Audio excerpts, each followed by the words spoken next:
trips. Being a true New Yorker means exploring all of New York State. So we journeyed up to the Thousand Islands to see what they had, and we stayed at Boldt Castle Resort. I'm the NYC Traveler, and we are in Alexandria Bay. Whether it's just an overnight stop or your destination, find out what to expect at your resort or hotel. I'm the NYC Traveler, and we're on the road. Alexandria Bay can be considered the middle of the Seaway Trail in the Thousand Islands region in upstate New York. The area is great for nature and outdoorsy people, and the atmosphere is casual. But some of the hotels, although they don't look upscale in design, might charge higher because they offer resort amenities.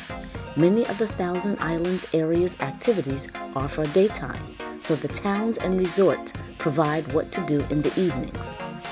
Boldt Castle Resort is good for the average traveler, but it is geared actually to those who have boats, and it is a marina.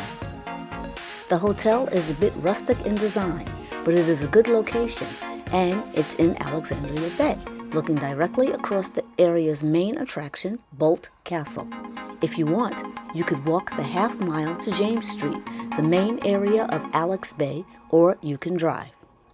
During the time that we stayed, the world was still coming back from the 2020 COVID pandemic, and some amenities were being restored at that time. Enjoy the tour.